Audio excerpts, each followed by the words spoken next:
దేశం మొత్తం మీదున్న best gold sellers, best designs ఇప్పుడు హైదరాబాద్ లో pan India jewel show. Don't miss it.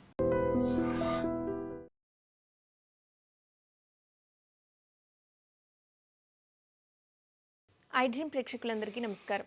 ఈరోజు మనతో పాటు జ్యోతిష్య వాచస్పతి బ్రహ్మశ్రీ పోతుకుచ్చి చంద్రమౌళి శాస్త్రి గారు మనతో పాటు ఉన్నారు. గురుగారితో మాట్లాడదాం. నమస్కారం గురుగారు. ఓం శ్రీమాత్రే నమః. ఆయుష్మతీ భవ.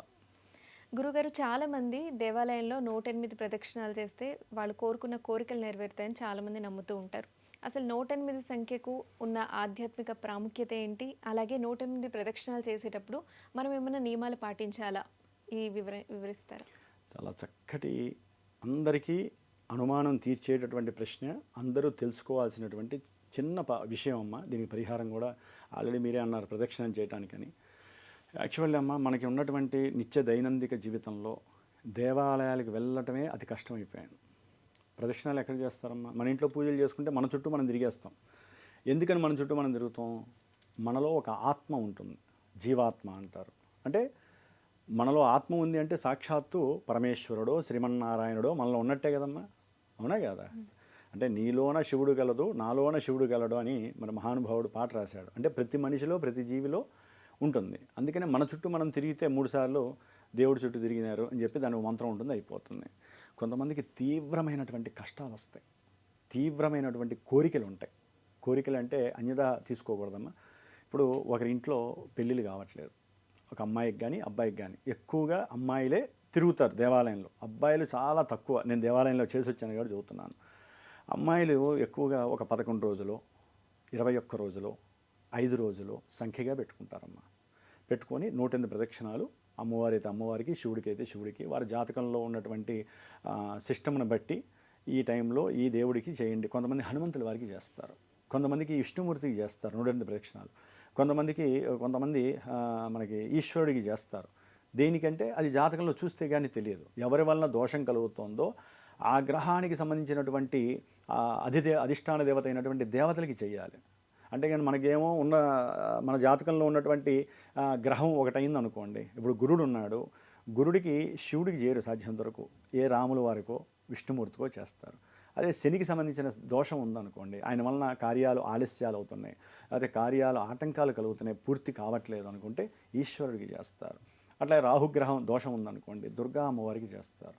కేతుగణం, వారి జాతకంలో ఏదైనా కేతు వలన సమస్యలు ఎక్కువగా ఉన్నాయనుకోండి, విద్యార్థులకు, లేకపోతే గణపతి చుట్టూ 108 ప్రదక్షిణాలు చేస్తారు. అంటే 108 ప్రదక్షిణాలు ఎవరికి చేస్తారు? సాధ్యం వరకు దేవాలయంలో దేవతామూర్తులకి చేస్తారు, అవునా? మరి చేసేటప్పుడు 108 ప్రదక్షిణాలు ఎందుకు చేయాలి? 108 అనేటటువంటి సంఖ్య మనకి అంతరిక్ష ప్రమాణం ప్రకారం తీసుకుంటేనమ్మా, ఎన్ని నక్షత్రాలు ఉన్నాయమ్మా మనకి? 27 నక్షత్రాలు. 27, 9 సంఖ్య, 2+7. మరి 27 నక్షత్రాలు, ఒక్కొక్క నక్షత్రానికి ఎన్ని పాదాలు ఉంటాయి మీకు ఐడియా ఉందా? 4 పాదాలు. అందరికీ తెలిసినవి, సాధ్యం వరకు ఇప్పుడు అంతా జ్యోతిష్యం చాలామందికి అర్థమైపోతుంది. 4 పాదాలు. 27 × 4 ఎంతమ్మా? 108. 108 మీరు అడిగిన సంఖ్య వచ్చిందిగా.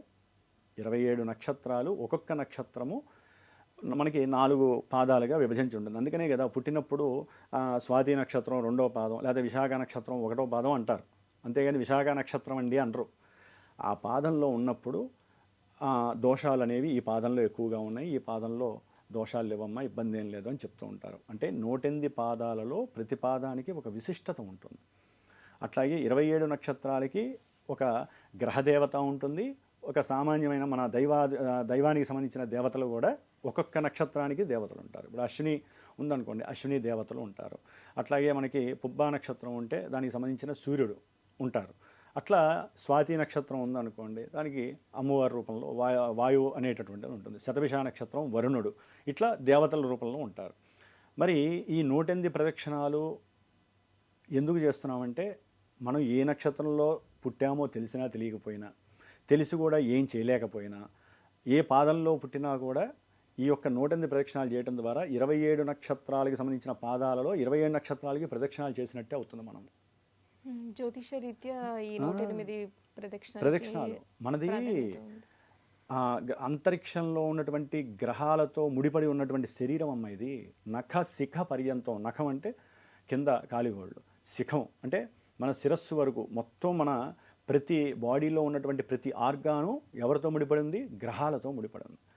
గ్రహాలకి పైన ఎవరుంటారు? నక్షత్రాలు ఉంటారు. నక్షత్ర మండలంలో దేవతలు కూర్చొని ఉంటారు. ఆ నక్షత్రం నుంచే మనం వస్తాం. మన ప్రాణం ఎవరి నుంచి వస్తుందంటే నక్షత్రం నుంచి వస్తుంది. మనల్ని వేధించేది, బాధించేది, రోధింపజేసేది, సంతోషపెట్టేది ఎవరంటే గ్రహాలు.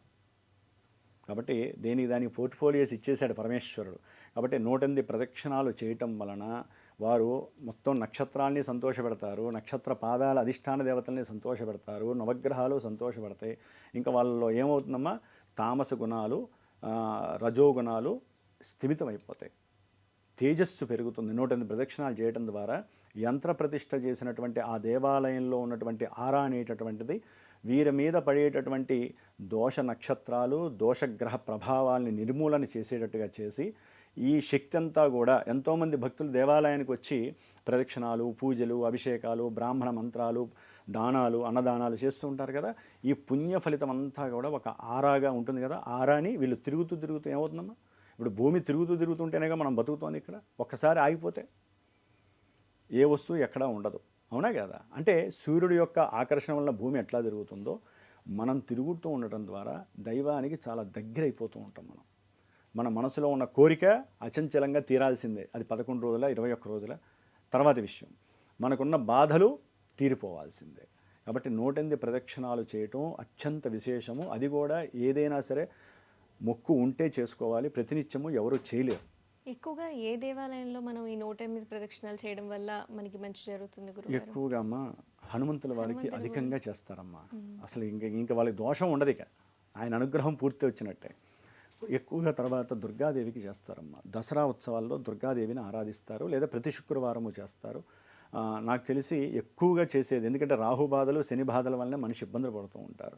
ఇక మిగతా గ్రహస్థితుల వలన ఇందా చెప్పినట్టుగా దేవాలయాల్లో చేస్తుంటారు. ఎవరికి చేశారన్నది కాదు, ముఖ్యంగా 108 ప్రదక్షిణాలు ఆ 11 రోజులు 21 రోజులు ఎవరైతే పెట్టుకొని చేస్తారో ఆ ప్రదక్షిణాలు చేసిన నాళ్ళు కూడా కంపల్సరీ వారు దీక్షా నియమాలంటే దంపతులైతే కనుక దీక్షా నియమాలు దాంపత్యపరంగా ఏది ఉండదమ్మా. వారి యొక్క దైనందిన జీవితంలో దాంపత్య సుఖ సౌఖ్యాలు చక్కగా వారు పాటించాల్సినవి వాళ్ళు పాటించుకోవచ్చు. అయితే ఏంటంటే ఒక దీక్ష చేసిన నాళ్ళు కూడా ఒక పూట భోజనం, మధ్యాహ్నం పూట, అది కూడా కాస్త ఉల్లిపాయలు, వేరే మాంసాహారం తినేవాళ్ళు దాన్ని కాస్త కస్టడీ చేసుకొని ఆ తర్వాత వాళ్ళు ప్రారంభం చేసుకోవచ్చు 11-21 రోజుల తర్వాత. అంటే పూర్తిగా వారి యొక్క శరీరాన్ని, మనసుని భగవంతుడికి అర్పిస్తేనేగా ప్రదక్షిణాలు చేయగలిగేది. కోరికైనా, దోషమైన, ఇబ్బందులైనా ఇవి తీరాలంటే మన రెండు బాగుండాలి కదమ్మా. ఎందుకు తినద్దంటారు ఇలాంటివంటే అమ్మ, వీటిల్లో రాజస తమో గుణాలు పెరుగుతూ ఉంటాయి. అంటే మనసుని ఎప్పుడూ కూడా అవి బాధ పెడుతూ ఉండి మనసులో ఆవేశాన్ని, ఉగ్రత్వాన్ని కలుగజేస్తూ ఉంటాయి. కాబట్టి అవి తినకూడదు అని చెబుతాం, అంతే కదమ్మా. శరీరం శుష్కిస్తుంది, ఇబ్బంది పడుతూ ఉంటుంది. అట్లాగే కోపము, ఆవేశం ఉన్నవాళ్ళు అసలు ఈ ప్రదక్షిణాలు చేయకండి. ఆ 11 రోజులు 21 రోజులు కూడా దీక్షంతా ఒకటే, నేను అనుకున్నది జరగాలి, లేకపోతే నాకున్న దోషాలు పోవాలి, ఇలా అనుకోవాలే తప్ప మళ్ళీ మనం నిత్యము ప్రదక్షిణాలదే మనం పోట్లాడుకోవాల్సిందే, మనకున్న దరిద్ర బాధల గురించి చర్చించుకోవాల్సింది అనుకుంటే అసలు ఈ ప్రదక్షిణాలు చేయకూడదు.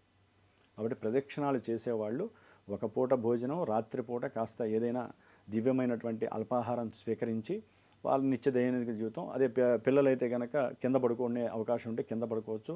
ఇంకా దంపతులు కూడా కింద పడుకొని వాళ్ళకి సంతానం గురించి చేస్తున్నారనుకోండి, వాళ్ళిద్దరు కింద పడుకుంటే ఇంకా శుభప్రదం అమ్మ. కాబట్టి చిన్న చిన్న నియమాలు దేనికైనా కూడా ప్రతినిత్యము దేవాలయానికి ఆగకుండా వెళ్ళాలి. ఒక్కరోజు ఆపిన 108 ప్రదక్షిణాలు వారికి మళ్ళీ అప్పటి నుంచి ప్రారంభం చేసుకోవాలి. అంటే ఎన్ని రోజులు అనుకుంటే అన్ని రోజులు ప్రతిరోజు వెళ్ళాలి, చేసుకోవాలి.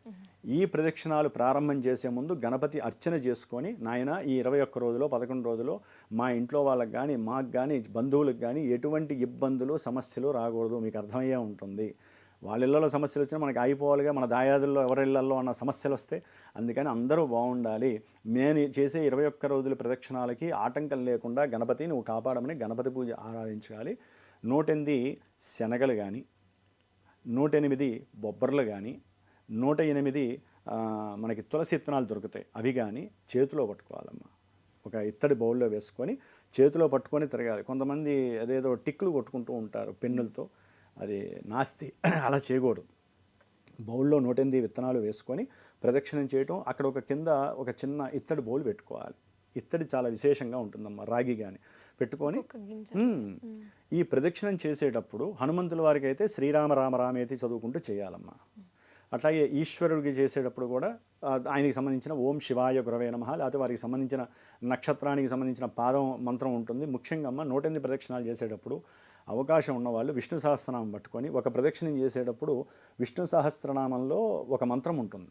ఏది ఒక శ్లోకం ఉంటుంది కదా, 108 శ్లోకాలు ఉంటాయి, దాంట్లో ఒక శ్లోకం చదవటం, ఆ యొక్క తులసి వేయటమో లేకపోతే మనకి ఇందాక చెప్పిన బొబ్బర్లు ఒకటి వేయటం, మళ్ళీ రెండో ప్రదక్షిణానికి రెండో శ్లోకాన్ని చదవటం. నోటికి వచ్చిన వాళ్ళు ఇట్లా చేసుకుంటే ఇంకా అద్భుతం అమ్మ. ఎందుకంటే 108 దాని గురించే పెట్టారు కాబట్టి ఈ విధంగా ఇంకా ఎన్నో ఉంటాయమ్మా ఇలాంటివి.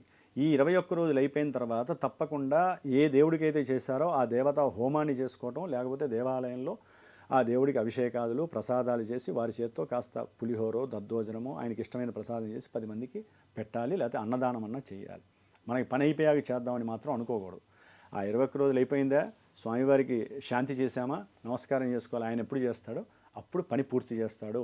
ముఖ్యంగా గణపతి పూజ అప్పుడు కంకణం కట్టుకోవాలి, బ్రాహ్మడి చేత కంకణం కట్టించుకోవాలి. ఎందుకంటే 21 రోజులు వీరు రక్షణగా ఉండాలి, శరీరము మనసు రక్షణగా ఉండడానికి కంకణం కట్టుకోవాలి. 21 రోజులు అయిపోయిన తర్వాత అది తీసి చెట్లలో కానీ పారే నీళ్ళల్లో కానీ వేసేసేయాలి. ఈ విధంగా చిన్న చిన్న నియమాలని మనస్ఫూర్తిగా కనుక వీరు అగ్రీ చేస్తే నవగ్రహాల యొక్క నక్షత్రాల యొక్క అనుగ్రహం పరిపూర్ణంగా వీరికి అనుకూలంగా ఏర్పడి మీరు ఏ దేవుడికైతే 108 ప్రదక్షిణాలు చేస్తున్నారో 100% ఆ దేవతా అనుగ్రహం వీరికి లభిస్తుందని మా గురువులు చెప్పారు. ఎంతోమంది మరి నేను దేవాలయంలో చేసినప్పుడు అనుభవించి మేము ఎంతోమందికి చెప్పాము, వాళ్ళు చేశారు, అనుభవించారు. కాబట్టి అందరూ పరిపూర్ణంగా అనుభవించేటటువంటిదే ఈ 108 ప్రదక్షిణాల యొక్క విశిష్టత. 108 సంఖ్యకున్న ప్రాధాన్యత, అలాగే ప్రదక్షిణాలు చేసేటప్పుడు మనం ఎలాంటి పరిహారాలు చేసుకోవాలో చక్కగా వివరించారు. ధన్యవాదాలు గురుగారు. శుభమస్తు. And for more videos, Please subscribe to iDream. Please subscribe to iDream. Please subscribe iDream. And please subscribe to iDream. For more videos, subscribe to iDream. please like, share, and subscribe to the channel. Congratulations, iDream. subscribe to iDream. Subscribe to iDream. So subscribe to iDream Media. iDream ki iDream team అందరికి huge congratulations. Please subscribe iDream Media. Please subscribe to iDream. Subscribe iDream. Please subscribe to iDream. iDream అంటే నా కళల ఛానల్ను subscribe చేసుకున్నారు, నోరు తిరుగుతలేదు, మీరైతే గంట గుర్తు కొట్టండి. For more such videos, please subscribe to iDream. Subscribe to iDream. Please subscribe to iDream. Please subscribe iDream Media. Please do subscribe to iDream. Please subscribe to iDream Media. For best entertainment and information, please subscribe iDream. And don't forget to subscribe to iDream.